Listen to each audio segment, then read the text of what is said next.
मोक्षदा एकादशी, यानी मार्गशीर्ष महीने के शुक्ल पक्ष की जो एकादशी है उसको कहा गया है मोक्षदा एकादशी। तो श्री युधिष्ठिर जी यहाँ पर कहते हैं मार्गशीर्ष मास की जो शुक्ल पक्ष की एकादशी के व्रत को विशेष रूप से मोक्ष प्रदायक माना गया है। महाभारत के युद्ध में भगवान कृष्ण ने अर्जुन को गीता जी का जो उपदेश दिया है ना, वो भी इसी तिथि पे दिया है। जो मार्गशीर्ष शुक्ल एकादशी आती है वो वही तिथि थी जिस दिन भगवान ने गीता का उपदेश किसको दिया, अर्जुन को दिया है। कहते यही कारण है कि मोक्षदा एकादशी के दिन उसको गीता जयंती भी कहा जाता है। अब इस व्रत की कथा को अच्छे से श्रवण करें। कहते श्री युधिष्ठिर बोले, भगवान आप तीनों लोगों के स्वामी, सबको सुख देने वाले और जगत के पति हैं। मैं आपको बार बार नमस्कार करता हूँ, प्रणाम करता हूँ। मार्गशीर्ष मास के शुक्ल पक्ष की एकादशी का क्या फल है और इस एकादशी को पहले किसने किया और इसको करने से मुझे किस फल की प्राप्ति होगी, आप इसको श्रवण कराइए। तो भगवान कथा सुनाते हैं। कहते गोकुल नगर में, कौन सा नगर, गोकुल नगर में वैखानस नाम का एक राजा राज्य किया करता था। उसके राज्य में चारों वेदों के ज्ञाता ब्राह्मण रहा करते थे। ऋग्वेद, यजुर्वेद, सामवेद, अथर्ववेद, इन चारों के पृथक पृथक ब्राह्मण अपनी शाखा से उसका अध्ययन किया करते थे। एक रात्रि जब वह राजा शयन कर रहा था तो क्या हुआ कि उसको स्वप्न में अपने जो पिता थे वो नरक में पड़े दिखाई दिए। जब वो दिखाई दिए तो उन्हें बड़ा आश्चर्य हुआ। सुबह जब प्रातः काल हुआ तो होते ही ब्राह्मणों के पास जाके उसने अपने स्वप्न में जो जो हुआ वो सारी कथा सुना दी कि मैंने अपने पिता को नरक में पड़े देखा है।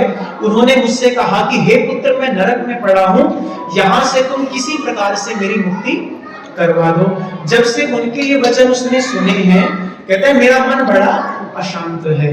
मुझे इस राज्य, धन, पुत्र, स्त्री, हाथी, घोड़े आदि में कुछ भी सुख प्रतीति नहीं हो रही है। अब मैं क्या करूं, कहां जाऊं? इस दुख के कारण मेरा शरीर जल रहा है।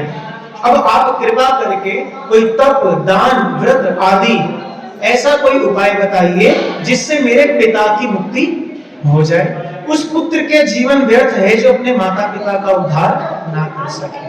और वास्तव में शास्त्रों में ऐसी बात लिखी हुई है, पुत्र का जब किसी के यहाँ जन्म होता है तो क्या वह किस लिए होता है, ताकि भैया जो 27 प्रकार के नरक है ना, इसमें पूत नाम का भी नरक आता है। और उस नरक में अगर कोई चला जाए तो उसकी मुक्ति कौन, उसका पुत्र ही करवाता है। अगर पुत्र भैया आपका धर्म वाला हुआ, धर्म का आचरण करने वाला हुआ तो आपकी मुक्ति कराने में कोई संशय नहीं है। और कोई ऐसा अधार्मिक पुत्र आ जाए जो भैया जिंदा बाप कोई पानी ना पूछे तो मरने की बात की तो सोच ही लो भाई क्या करेगा। लेकिन पुत्र का काम क्या है, जीवित रहते रहते भी अपनी माता पिता की सेवा करना और मरणोपरांत भी उनके जितनी क्रिया हैं उन सबको विधि विधान से करवाना। हर एक पुत्र का यही धर्म है। और भैया जिसके यहाँ पुत्र नहीं है, केवल पुत्रियां हैं, तो यह कार्य कौन कर सकता है? उस पुत्री का अगर कोई पुत्र हो, उस पुत्री का अगर कोई पुत्र हो तो जितना भैया उसके पुत्र के करने से पुण्य मिलता है, उतना अगर उसकी पुत्री का कोई पुत्र इस कार्य को करेगा तो उतना ही पुण्य उसे प्राप्त हो जाएगा।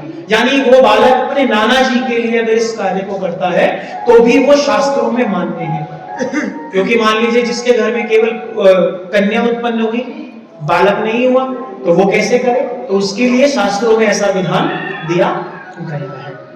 और अगर वो भी नहीं हो तो उनके भैया चाचा जी के, ताऊ जी के कोई बालक हो तो वो उस काम को कर सकते हैं। तो यहाँ पर उन्होंने कहा प्रभु मैं ऐसा क्या करूं जिससे जो मेरे पिताजी नरक में पड़े हैं इनका महाराज जीवन सुधर जाए, इनकी मुक्ति हो जाए।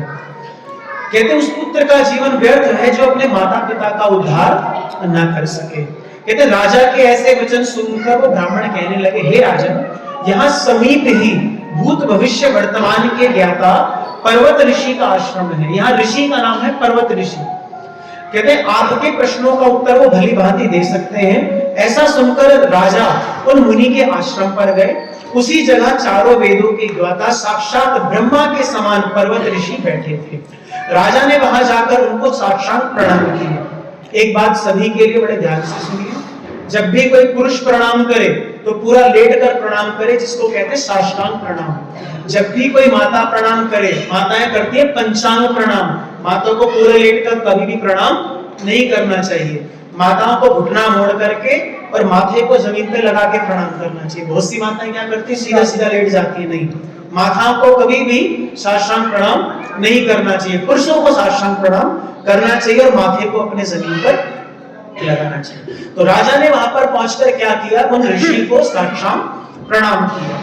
कहते पर्वत मुनि ने राजा से कुशल क्षेम पूछी, तब राजा ने कहा, हे देवर्षि, आपकी कृपा से मेरे राज्य में तो सब कुछ बढ़िया है, कोई दिक्कत नहीं, परंतु मेरे मन में अत्यंत अशांति रहती है, उसका कुछ उपाय बताएं।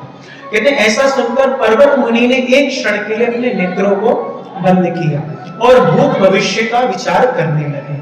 फिर बोले, राजन, मैंने योग बल से तुम्हारे पिता के सब कुकर्मों को जान लिया है। सुकर्म नहीं, कुकर्मों को जान लिया है। अगर सुकर्म किए होते तो भैया स्वर्ग में होते, कुछ गलत काम किए तभी तो नरक में पड़े हैं। तो कहते सब कुकर्मों को जान लिया है।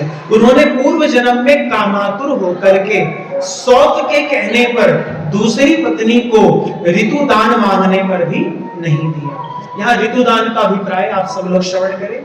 जब भी कोई माता मासिक धर्म से निवृत्त होती है, जब उसका वो ऋतुकाल संपूर्ण होता है, तो शास्त्रों में ऐसी आज्ञा दी गई है, तीसरे दिन, पांचवें दिन, सातवें दिन, नौवें दिन जो पति पत्नी है वो आपस में संयोग कर सकते हैं ऋतुकाल के बाद। और अगर उस पत्नी की इच्छा होने पर पति उस ऋतुकाल में उसके साथ वो संयोग नहीं करता, तो महाराज उस पुरुष को भी दोष लगता है।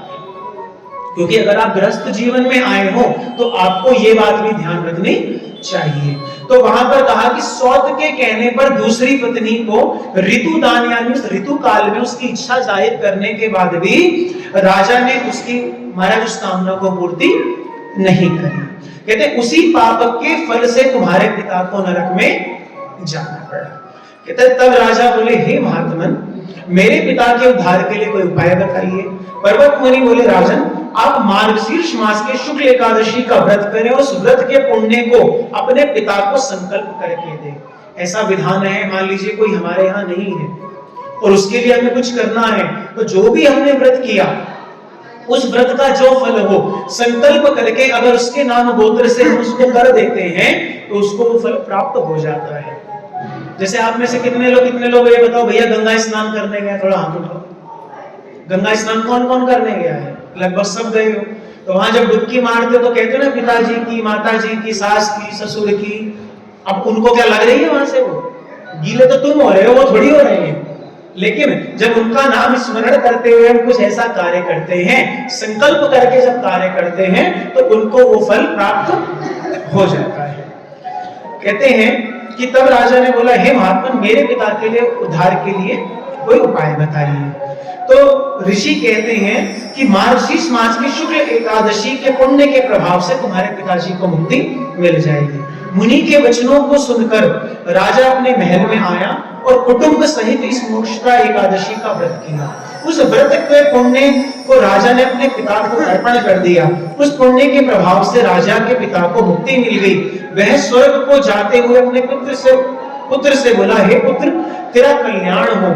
मार्गशीर्ष मास के शुक्ल पक्ष की मोक्षदा एकादशी का जो लोग व्रत करते हैं उनके समस्त पाप नष्ट हो जाते हैं और अंत में स्वर्ग लोक को पाते हैं। इस व्रत से बढ़कर मोक्ष देने वाला और कोई व्रत नहीं है।